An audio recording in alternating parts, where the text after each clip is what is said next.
Hello, and welcome to the For We Are Many podcast. Obviously, I'm having a little bit of connection issue, and apparently so is Trisha. I'm wondering if there's an issue with Restream itself that I'm not aware of. I don't know. Anyway, if it ends up being too much of a problem, um, then I'll probably switch to Facebook. Um,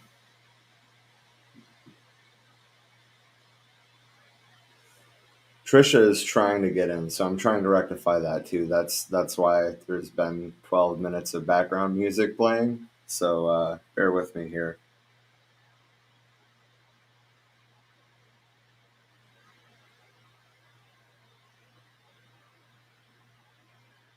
Um, that being said, she's got connection issues where she's been parked.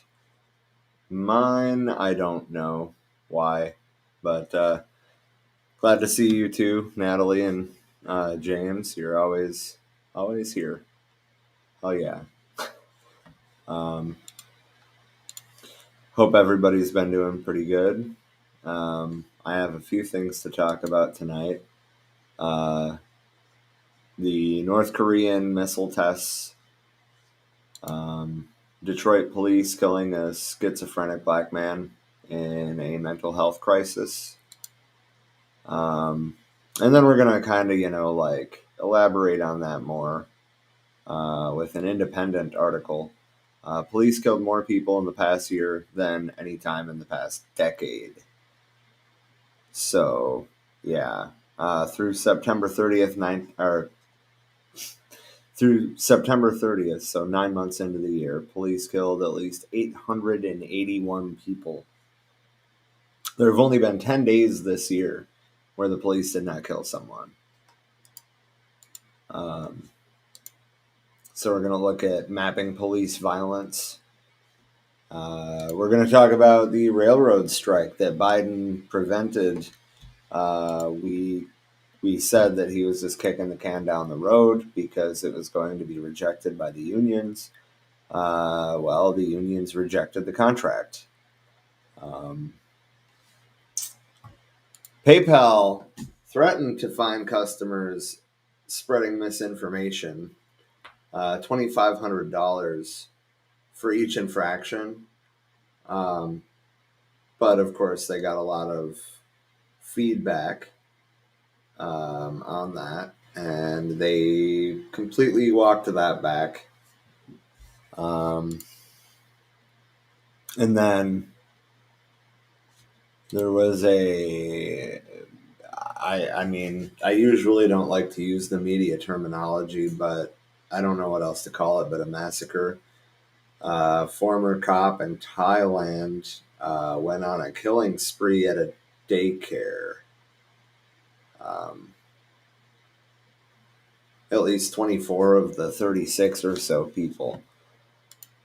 And then there's been massive protests in Iran following a 22-year-old woman's death while being held by the country's morality police. According to a human rights group, Iran Human Rights said the police have killed at least 185 people, including at least 19 children.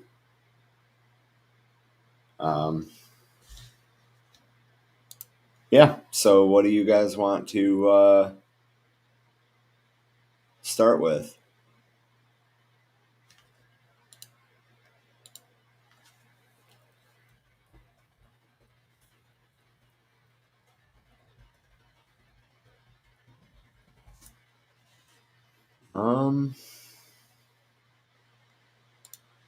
Give me just a second here. There we go.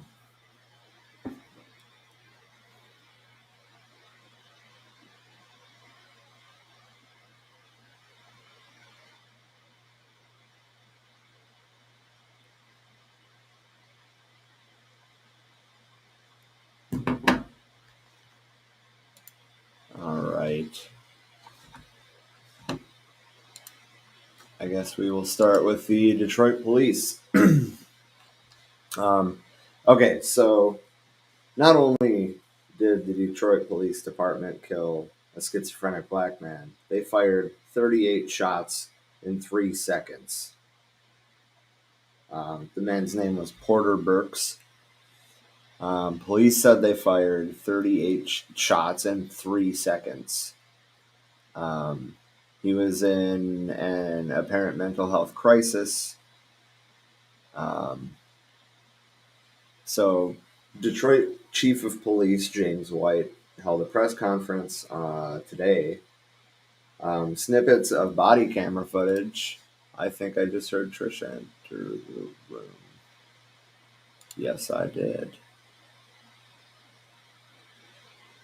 Well, I guess we'll see if. Oh, there you If I can get my fucking camera to work.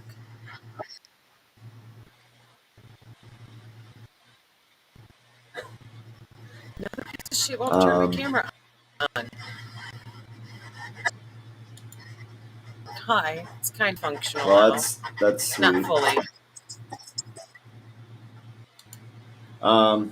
Anyway, so I was just diving into the first story. The Detroit police fired 38 rounds at a schizophrenic black man that was having a mental health crisis. His name was Porter Burks. They held a press conference today.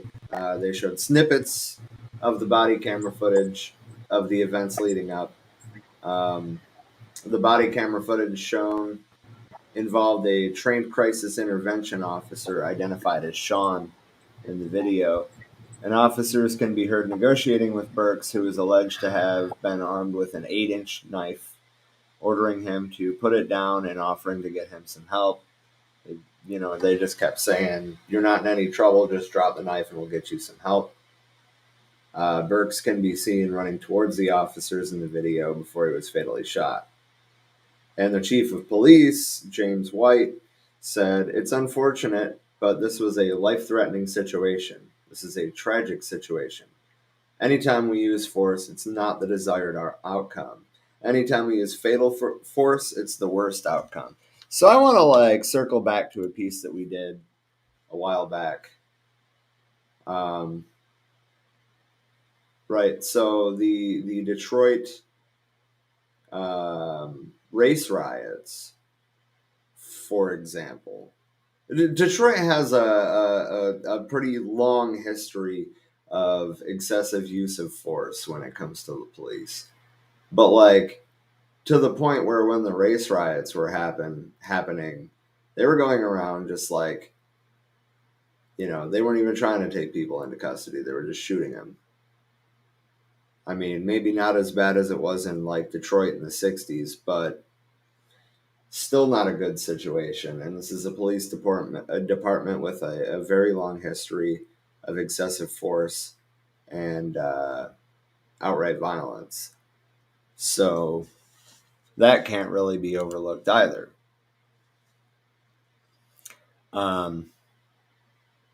So check out this next line here. Burks was too far from law enforcement for a taser to be effective.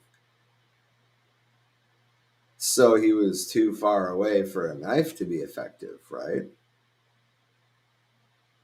So, I mean, and again, that was from the chief of police. Burks was too far from law enforcement for a taser to be effective.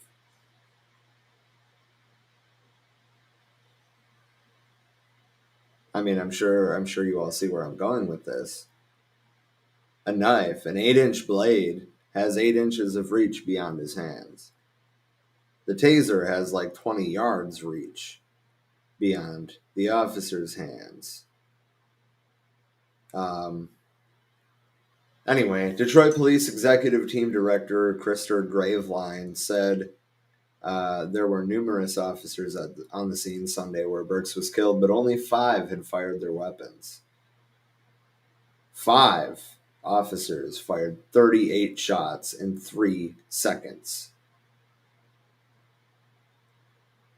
Due to the ongoing investigation by Michigan State Police, which, I mean, I guess at least it's a different department, but it's still the police investigating the police, and there's a direct conflict of interest there.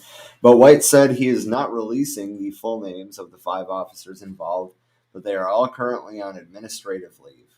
So they get paid time off for this shit. Also, that is not an 8-inch blade. I have a knife that is very similar to that is about 3¼ to 3½ inches. Nowhere near what is being claimed. Burks was diagnosed with schizophrenia 3 years ago and was having a mental episode, according to his brother, Demondo Anderson, who called the police for help. Now, I just want to take a moment to, Natalie already said it in the comments, but don't call the police for a mental health issue. I mean, really, just don't call the police. But there's been a bunch of reports since the 988 hotline, the suicide hotline, has gone live earlier this year. There's already been multiple cases where the cops show up and fucking kill the person that needs help. Anyway, police were aware. I skipped a part. In the body camera video, Anderson tells police that Burks was frantic and slashed his tires. Anderson claimed he was concerned for people because he was armed with a knife. Police were aware of Burks' mental health condition. They responded multiple times on separate occasions, 2 incidents dating back to 2020, where Burks stabbed his siblings.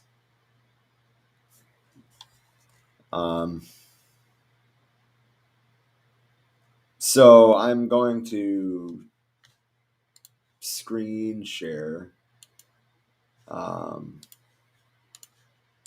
This is a still from the video.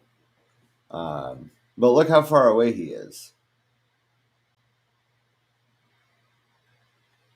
In March of 2020, he stabbed 2 family members, a sister.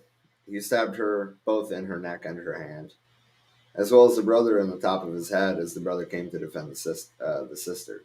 Okay, so he's schizophrenic. He's probably, poor or working class, and probably has very limited mental health care, if any. And I mean, we stopped state funding for mental hospitals in the 50s or 60s. So we tend to just put them in jail, right? Like, we don't really have mental health care in this country.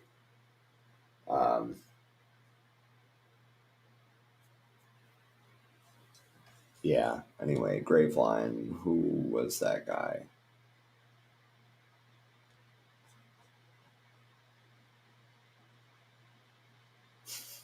Oh, yeah, there we go. Detroit Police Executive Team Director. At the news conference, he said in March of 2020, I said that. What we have found, unfortunately, is a system that has failed Mr. Burks on several different occasions. That schizophrenia manifested itself into violent behavior. We have seen a pattern of him being brought to psychological services and being released and not being followed up with taking his medication. White said that they need help with the system. I'm not really here to argue that, right? But I feel like the chief of police, while he has very valid points here about how this system has failed Mr. Burks, that's to take the heat off of the fact that his officers shot this man 38 times in 3 seconds. 38 times.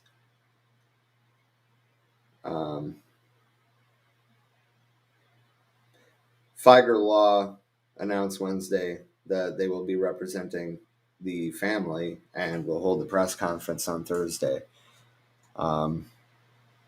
That's a reasonably big deal. That's a pretty sizable law firm in the Metro Detroit area.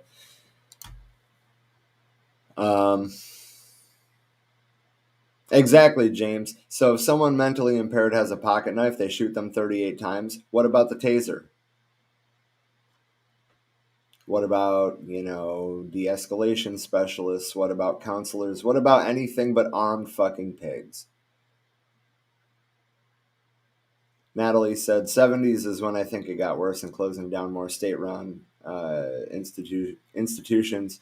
Really thought most were run similar to prisons. That's probably true. I would imagine.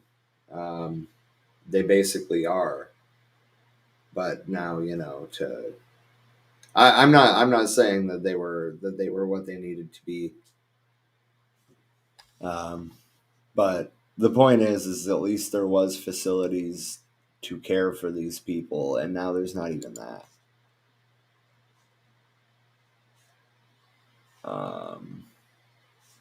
Hold on just a second here. There we go. Natalie asked for video. Here we go.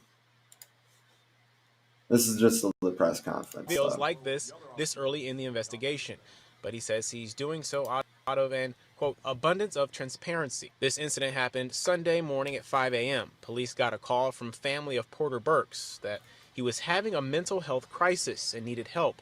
When police got there, Burks' brother told police that Burks had slashed his tires. Officers found Burks a block over, and an officer with crisis intervention training and other officers tried getting him help and told him to put the knife down repeatedly. Whatever you want, we can help you with. We can get you home. But right now, we just need you to drop the knife. They asked him what he wanted and if he wanted help. At one point, Burks said he just wanted to get some rest. The chief says Burks charged at officers, a taser was deployed, and shots were fired. That's where the video is cut. Tragically, Mr. Burks sprinted towards the officer with weapon in hand, and it changed the course of everything that was planned. With regards to a taser, when you're closing on someone with a knife, and there's really little time to wait for the reaction of a taser because you can close that reactionary gap so quickly. America aren't. Yeah. So Trish is back. That's good. Yeah, Natalie, exactly. It's better than winding up dead. And it's also interesting that they released the body camera footage up until the moment that it escalated. They didn't show, that I saw in that video, the man advancing by... I mean, he literally, it looked like he was going to start running, and then the cop raised his gun and the video ended. That's what the fucking Detroit police released today. And I'm going to reiterate, he had some very good points about the mental health care system in this country being inadequate. But that was very much him trying to take the attention off of the fact that his officers fired in 5 seconds, 5 officers fired 38 rounds into a schizophrenic black man armed with a pocket knife.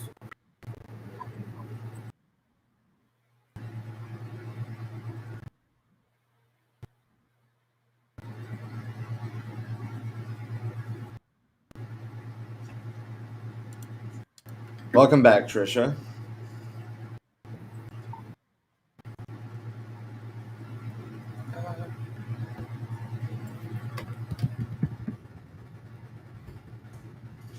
So I guess from there, I'm going to send a couple of links in this private chat here to you, Trisha.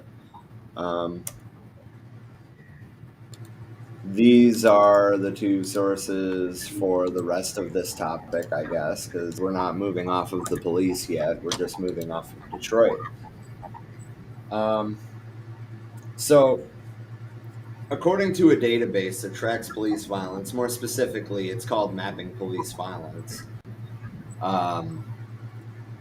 It's run by activists, and their data isn't entirely complete, right? Because not all deaths get reported to the same places.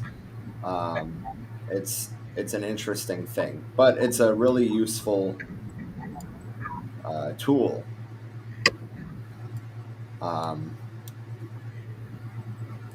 And I mean, I guess actually, I think I'm going to play this video so you can kind of get a glimpse of how this past year, past 9 months, I should say. This is up until September 30th. Oh, shit. There we go.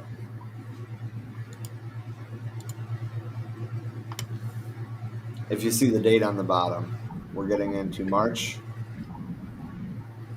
April, May, June, July, August, and September.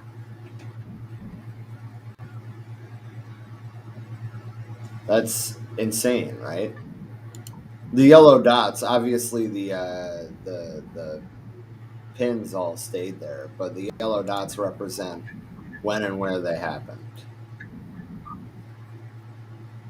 That's insane, right? There's only been 10 days in the last year that the pigs didn't kill somebody. And most days there was more than one.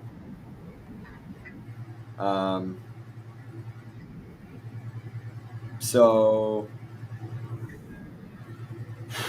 that's more at this point in the year than any time in the past decade.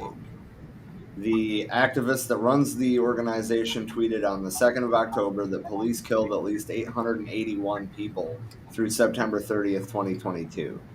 Police killed more people over the last 9 months than they did at any other point in the past decade. There have only been 10 days this year when police did not kill someone.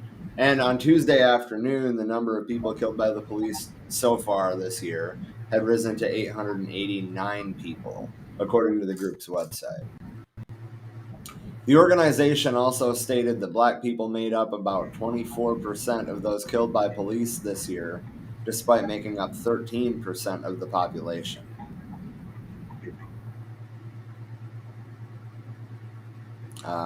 Mapping Police Violence is an organization that publishes the most comprehensive and up-to-date data on police violence in America to support transformative change. They provide resources for communities and policymakers interested in changing policing outcomes nationwide.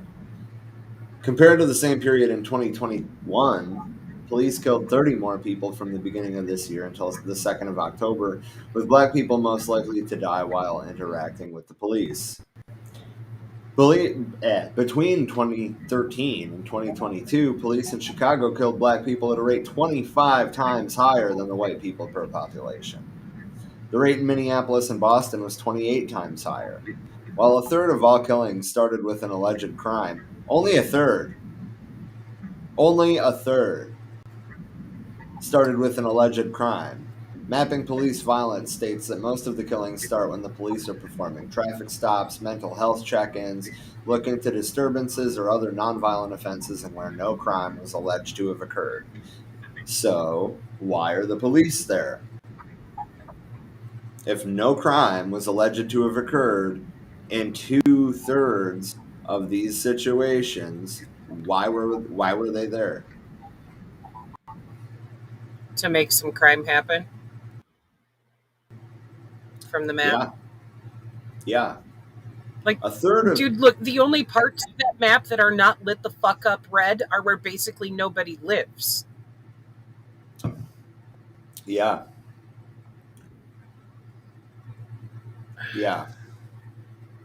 I mean, yeah, actually, hold on. Let me put that map back up there for a second. So I'm gonna start it over again. I wish I could slow it down, to be honest. So that is actually, it's December 31st, 2021. How ironic. But let me get that a little bigger.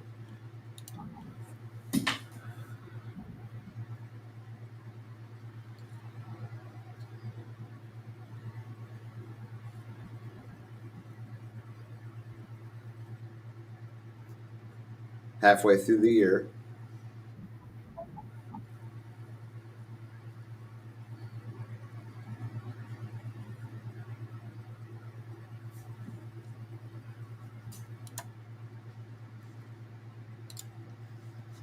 It's absolutely wild, right?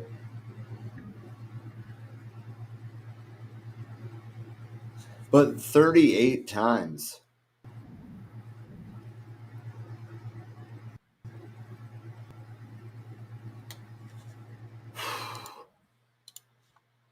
Anyway, yeah, I just I'm wanted to losing use audio that again. as an excuse to kind of um, talk about changing how we police, right?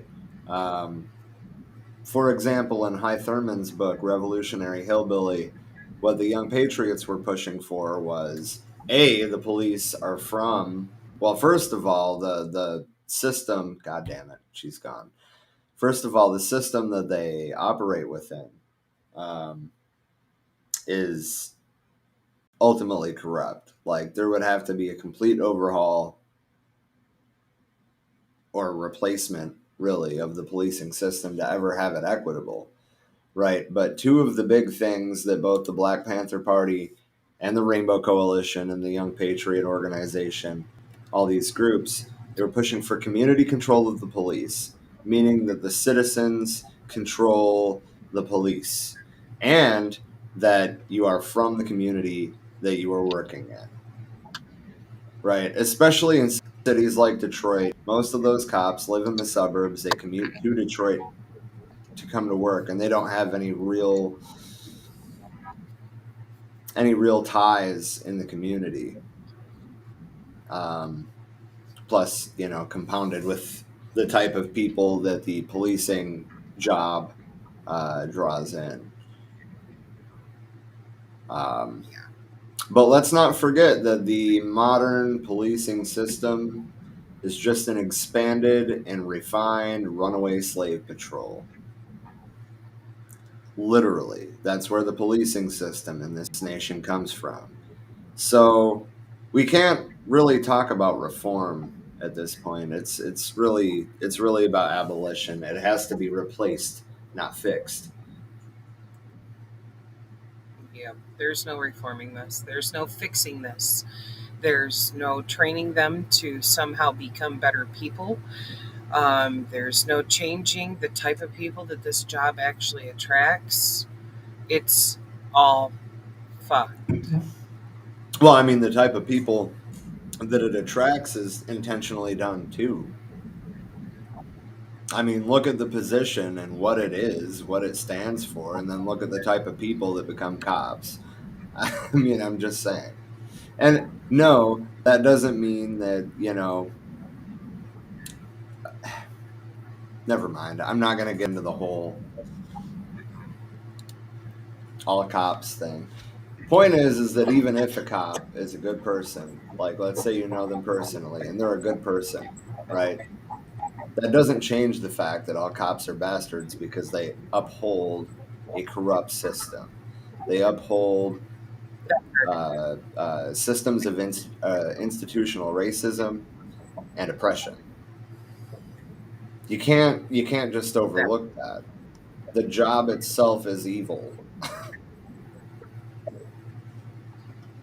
right.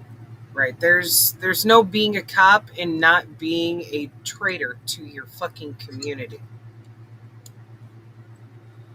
Pretty much. James said in the comments that we know that the police like killing people, especially black people. It's sad, especially when we know that they have tasers, mace, billy clubs, and fists. And don't forget unlimited backup. Yeah, that's the thing too. I mean, look at other countries. Look at England, for example. And no, I'm not saying that we should become England for the love of God, but the cops aren't even armed there. They have billy clubs, and that's it.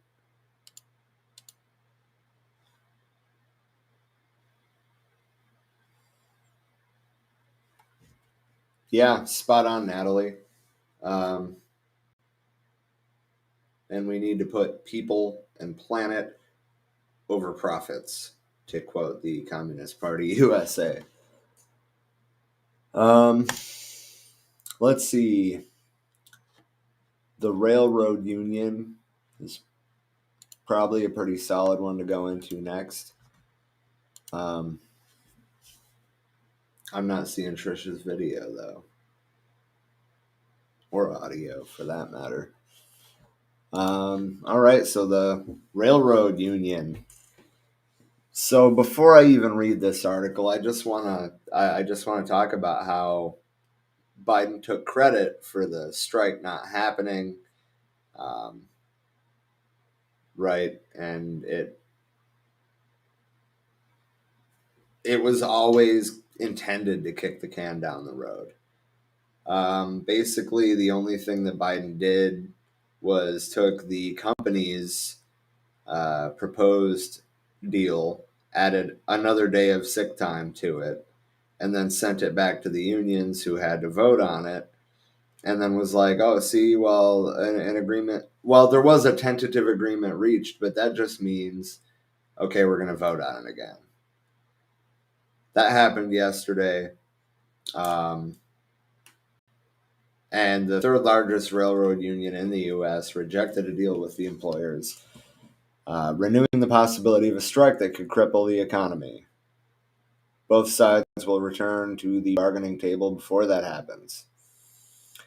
Now there's going to be another round of negotiations. And remember, they were offered 24% raises, $5,000 in bonuses, and another day of sick time, right? But like, they're going for PTO, they're going for sick time, they're going for conditions where they're not on call 7 days a week for however many days on end. They turned down a decent pay raise, but you know, there's more to it than that. It was never about the money. It was about the ability to live.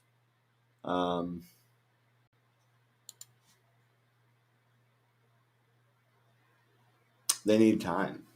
That's all it comes down to. Anyway, over half of track maintenance workers, represented by the Brotherhood of Maintenance of Way Employees Division, who voted opposed the 5-year contract, which, as I just said, contained 24% raises and $5,000 in bonuses. Union President Tony Cardwell said the railroads didn't do enough to address the lack of paid time off, particularly sick time, and working conditions after the major railroads eliminated nearly 1/3 of their jobs over the past 6 years.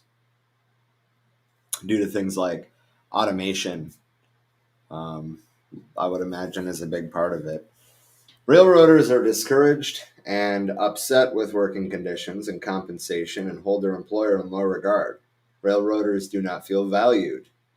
This is still Union President Tony Cardwell. Hold on, I heard the thing.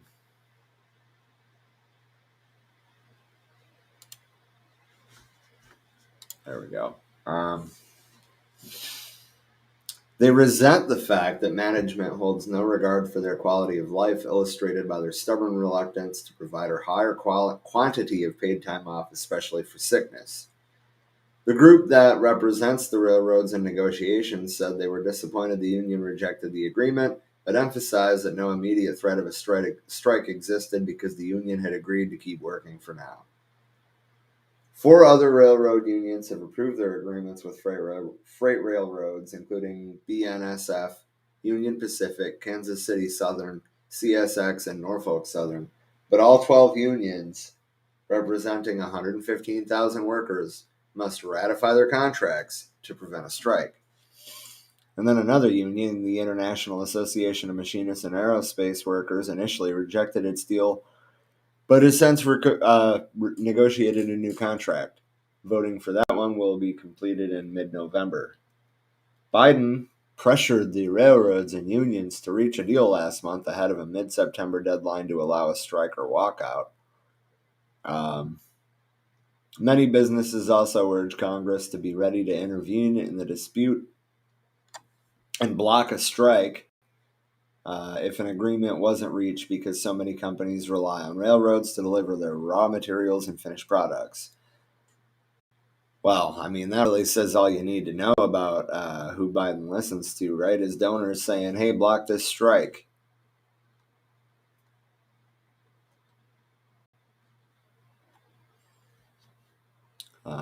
Obviously, Trish is still having Connection issues. In general, the deals the unions agreed to closely follow the recommendations of a special panel of Biden-appointed arbitrators made this summer. That presidential emergency board recommended what would be the biggest raises rail workers have seen in more than 4 decades, but it didn't resolve the fucking concerns about working conditions. Instead, it said the unions should pursue more negotiations or arbitration that can take years with each railroad individually.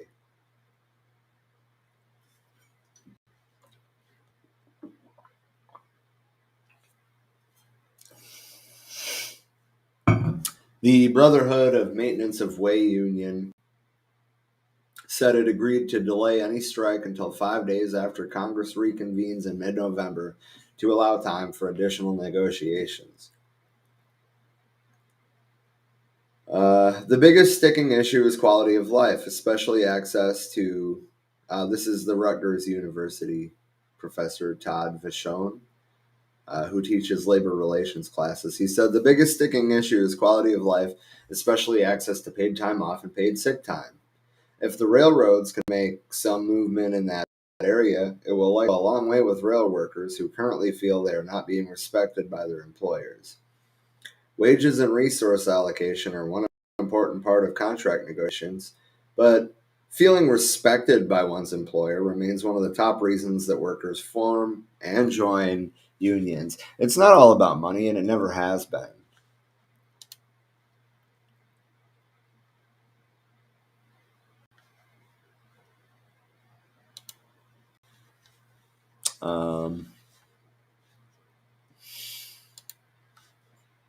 PayPal is pulling back, saying it won't fine customers $2,500 for misinformation after backlash. That's the headline. So about a week ago or so, PayPal published a policy that would have fined users $2,500 for spreading what they call misinformation, and that was per offense. But now they're claiming that the update had gone out, quote, in error. Huh. An AUP notice recently went out in error that included incorrect information. PayPal is not fining people for misinformation, and this language was never intended to be inserted into our policy. Our teams are working to correct any policy pages. We're sorry for the confusion this has caused. That's a mystery spokesperson. They didn't even give their name.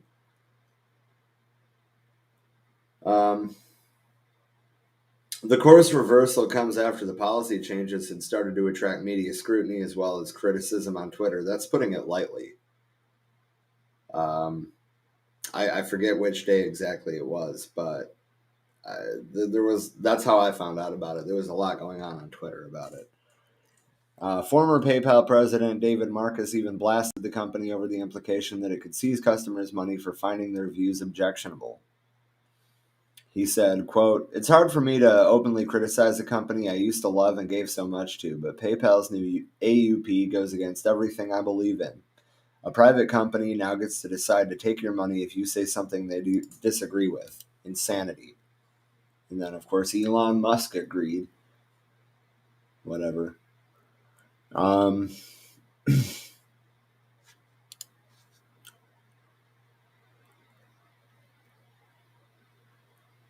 Changes included prohibitions on the sending, posting, or publication of any messages, content, or materials that promote misinformation. While the prior policy already forbade hate, intolerance, and discrimination, the new one would have explicitly applied to specific protected groups and individuals or groups based on protected characteristics. Identities under this umbrella included race, religion, gender, or gender identity, and sexual orientation. The firm's current rulebook doesn't list these terms. It's unclear whether PayPal will also pull back these specific prohibitions on discriminatory language, or if it is only scrubbing the misinformation clause. The company had originally warned that breaking the rule against misinformation may, this is a quote, may subject you to damages, including liquidated damages of $2,500 US dollars per violation, which may be directly debited from your PayPal account. Account holders accept and attest that the penalty is, quote, presently a reasonable minimum estimate of PayPal's actual damages. Wow. It recently banned Gays Against Groomers, which is a group composed of LGBT identifying people that claims to call the attention to the sexualization and medicalization of children via gender ideology and the transgender movement. Minutes later, PayPal's subsidiary Venmo reportedly barred the organization from access. So it's interesting that they bring that up because months ago, it's been more than 180 days, which is what they said. PayPal froze the For We Are Many account. That's why we no longer have it on our donations page. We no longer promote that. It's just absolutely insane.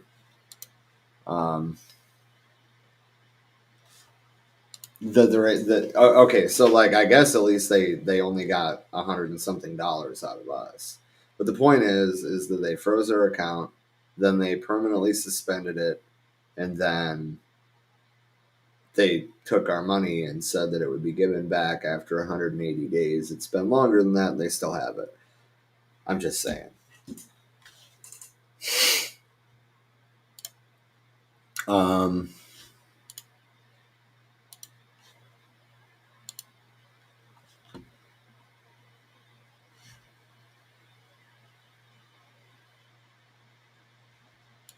Exactly. James everywhere has some sort of misinformation, but they're going to pick and choose who they allow to get away with it and who they don't. Natalie, I'm pretty sure that we have been shadow banned for quite a while. I shared the stream to a bunch of groups too, and yeah, we usually do have more people than this join. I do tend to think that we have been more or less shadow banned, but I'm gonna start putting in the descriptions. I think to like it and share it, or subscribe to get notifications when we go live, because we're just not able to promote like we used to. James said, I think Elon was the one I seen on the news the other day making robots that look like Terminators. I would not be fucking surprised if anybody was going to start Cyberdyne Systems.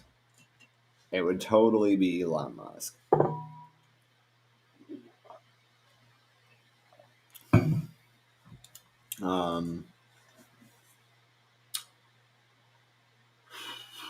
Hold on. I'm just going to screen share this. There's a video. It's from CNN.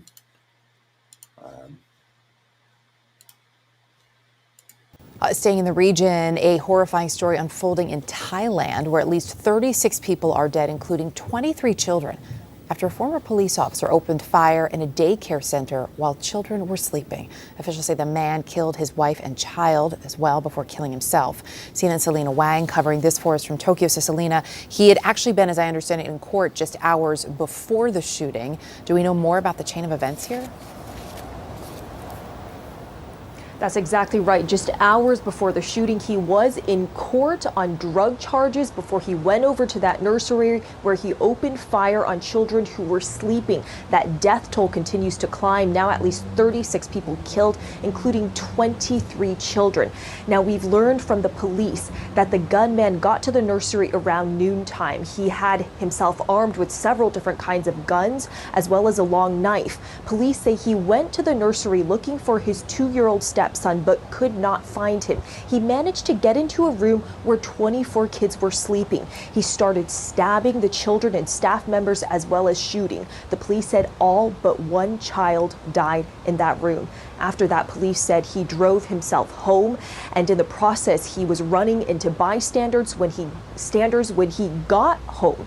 He first killed his own stepson and wife before taking his own life. Before he killed himself, authorities had issued this most wanted man notice and poster. This is a deeply, profoundly troubling and devastating time for people in Thailand. This is an area where it's not known for violence. It's a peaceful, quiet town. In the videos at the scene, you can see family members sobbing outside of the building. You can see the ambulance and medical workers around. The Prime Minister in Thailand has expressed his condolences to the family. Now, Thailand has relatively high rates of gun ownership compared to other areas. However, mass shootings are rare. Erica.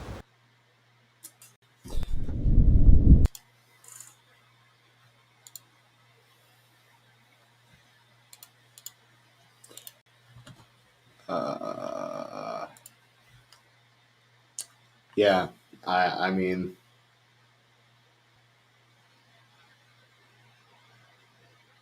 I don't even. Trisha had a bunch of things to say on this. I'm hoping she'll be able to.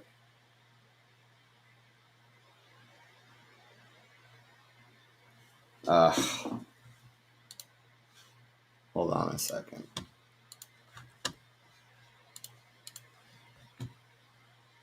We're gonna try something different. We're gonna try to get Trisha in here on her phone.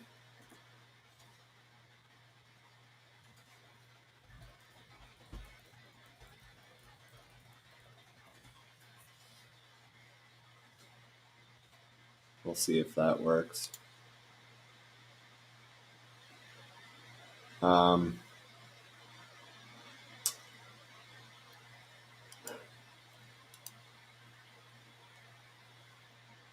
He killed his wife and stepson. Oh, shit.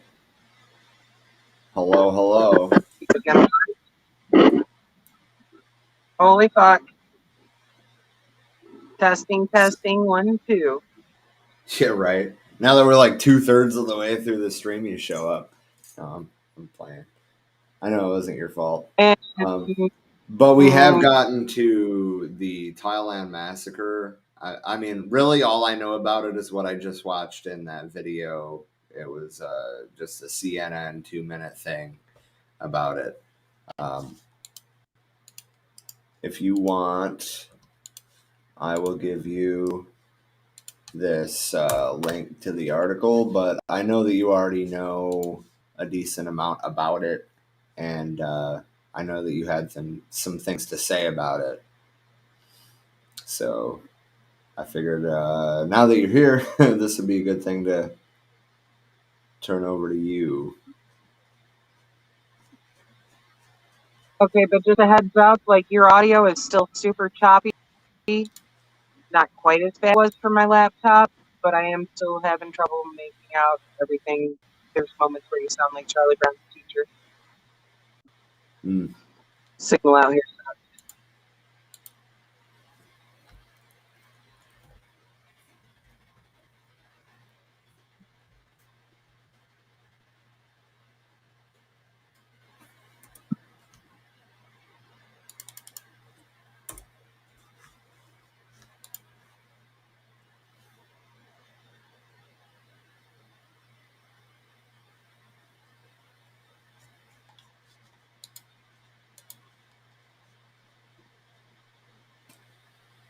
All right.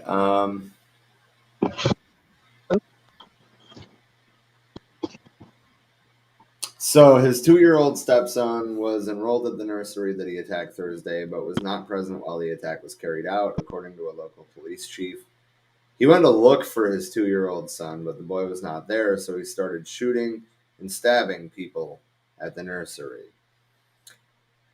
And as the video said, he managed to get into a room where 24 kids were sleeping, killing all but one of them.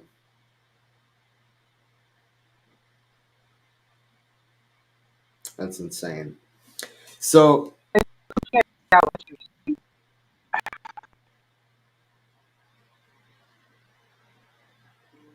yeah, I mean, I figured that out. I kind of passed it off to you, and then I don't know. You didn't really say anything, so I assume that you probably couldn't hear.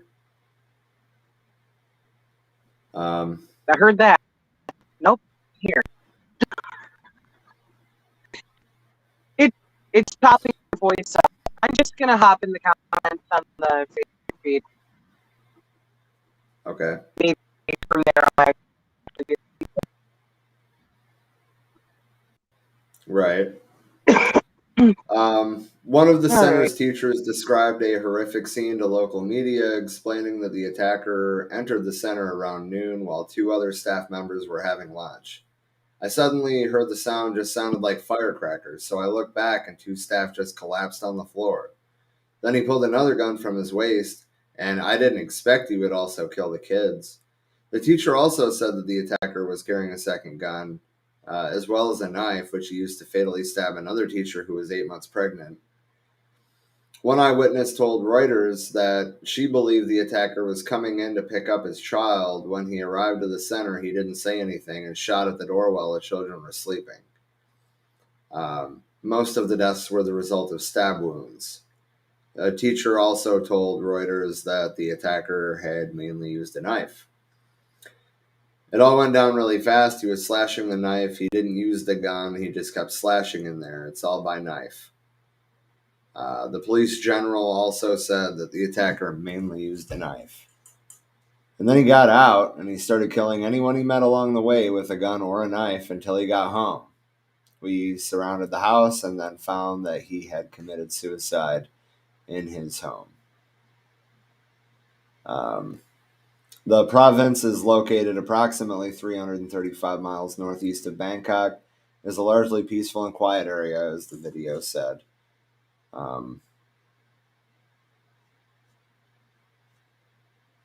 Yeah. It's a heartbreaking situation.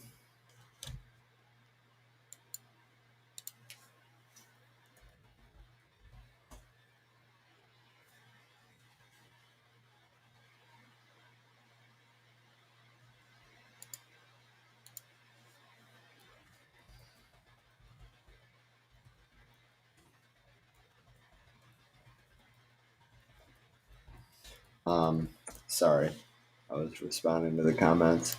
Prime Minister Liz Truss of the UK said in a tweet that the UK stands with the Thai people. Good old England.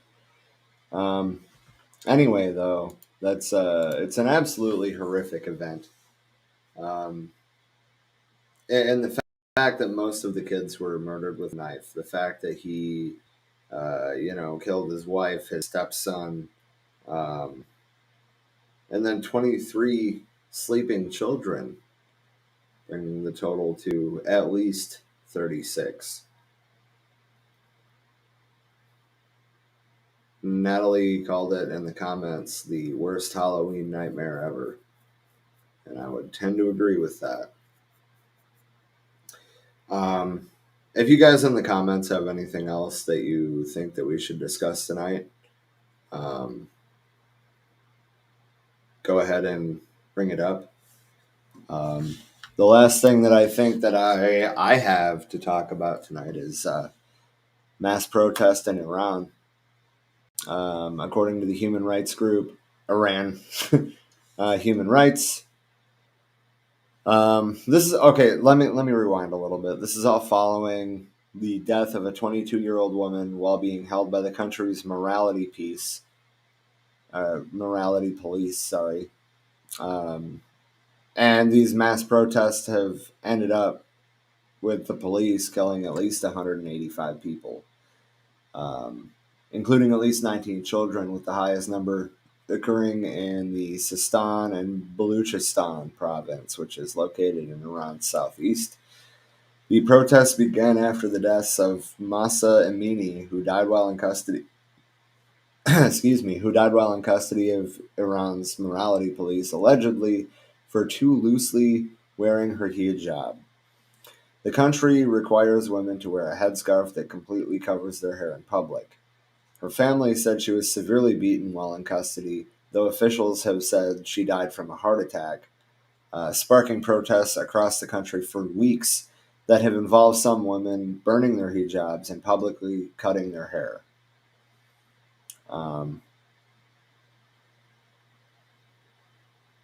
The founder of the Norway-based Iranian human rights group, Mahmoud Amiri Moghadam, probably, yeah, called for the formation of a United Nations international mission to prosecute and hold accountable leaders who perpetrated the alleged deaths. The group said protesters have been killed in 17 of Iran's 31 provinces, with large numbers reported in other provinces as well.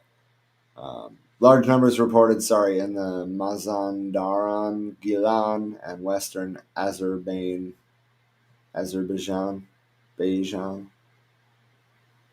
I'm terrible at pronouncing these things. I'm sorry.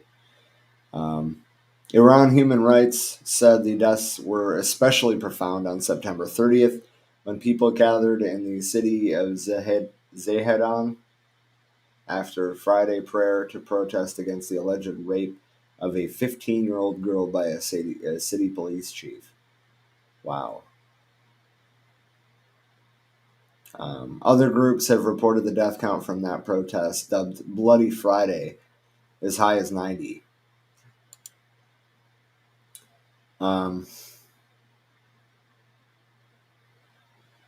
Four citizens were also shot and killed October 3rd from a military helicopter while driving in an open roof car. Wow.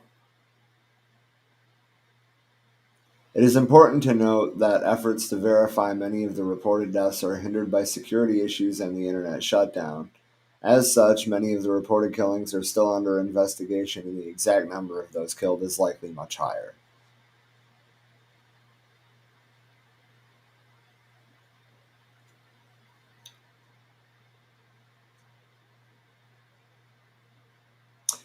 Wow.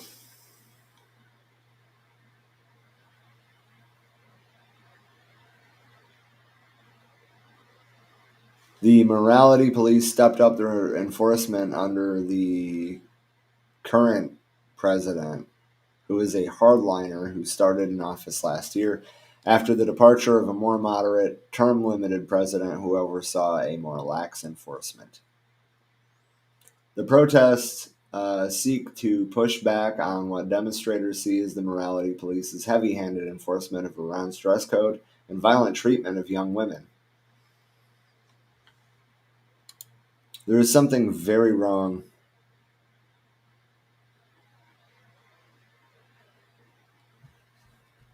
There is something very wrong with with any system that allows these kind of things. I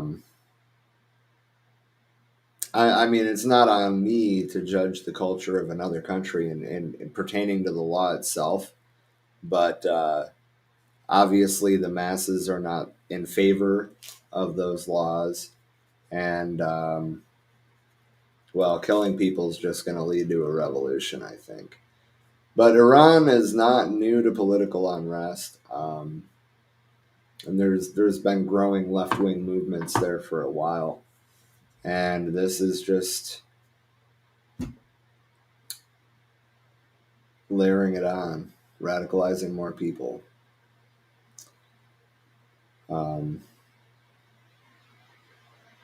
That being said, I don't think I have anything else to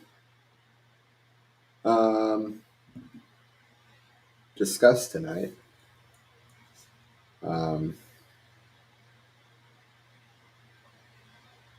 Yeah. I hope you all have a wonderful night. We will be back next week. We will actually make the event page ahead of time for this week. We've been kind of bad about that lately, but I think that that'll help with our viewer issues.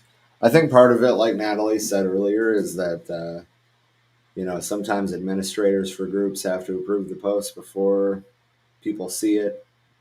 I do think that's a factor, but also remember, if you can, to like and subscribe on whatever platform you're watching on, and get notifications when we go live.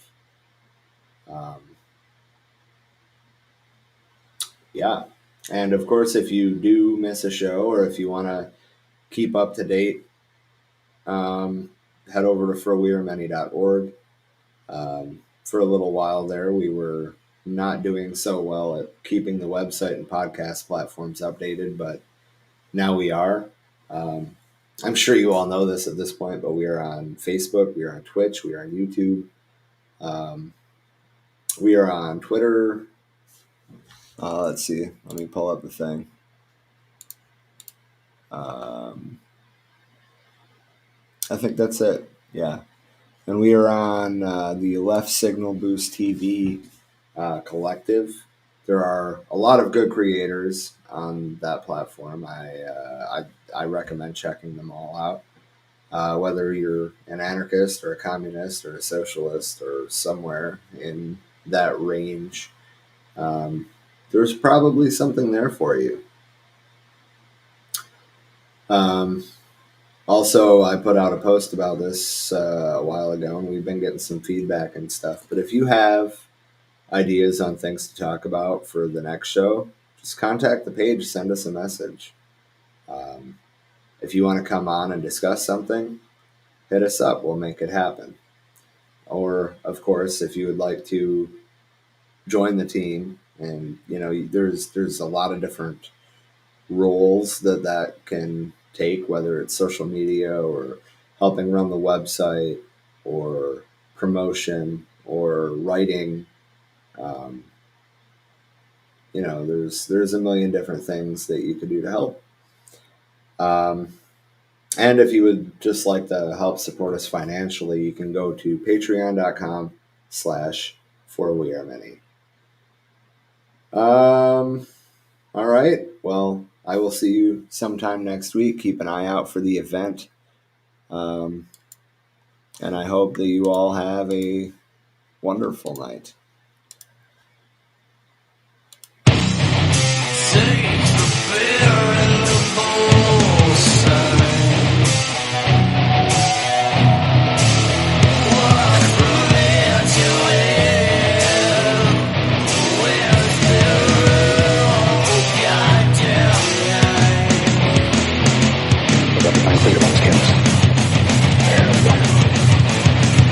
Absolute freedom.